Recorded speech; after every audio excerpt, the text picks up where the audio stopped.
അസ്സലാമു അലൈക്കും. ബഹുമാനപ്പെട്ട ഉസ്താദുമാരെ, പ്രിയപ്പെട്ട കൂട്ടുകാരെ, ഈ പുണ്യ റബീഇൻ്റെ വേദിയിൽ മുത്തുനബി എന്ന വിഷയത്തെക്കുറിച്ച് രണ്ട് വാക്ക് സംസാരിക്കാനാണ് ഞാൻ വന്നത്. അള്ളാഹു സ്വീകരിക്കട്ടെ, ആമീൻ. അഷ്റഫുൽ ഖൽക്ക് സയ്യിദുനാ റസൂലുള്ളാഹി സ്വല്ലല്ലാഹു അലൈഹി വസല്ലം തങ്ങൾ മുസ്ലിമീങ്ങൾക്ക് ജീവൻ്റെ ജീവനാണ്. മുത്തുനബിയെ സ്നേഹിക്കാത്തവർ മുസ്ലിമാവുകയില്ല. വിശ്വാസികളായ നമ്മുടെ ഏറ്റവും വലിയ ബാധ്യതയാണ് മുത്തുനബിയുടെ ചരിത്രം പഠിക്കുക എന്നത്.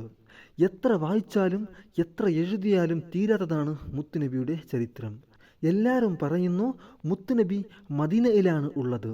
എന്നാൽ മുത്തുനബി മദീനയിൽ മാത്രമല്ല ഉള്ളത്, സർവ്വ മുസ്ലിമീങ്ങളുടെ ഹൃദയത്തിൽ മുത്തുനബി ഉണ്ട്.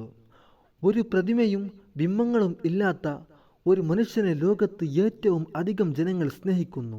ആ മനുഷ്യനാണ് നമ്മുടെ മുത്തു മുഹമ്മദ് മുസ്തഫ സല്ലല്ലാഹു അലൈഹി വസല്ലം തങ്ങൾ. മുത്തുനബിയുടെ മഹത്വം ഈ ലോകത്ത് അവസാനിക്കാത്ത മഹത്വമാണ്.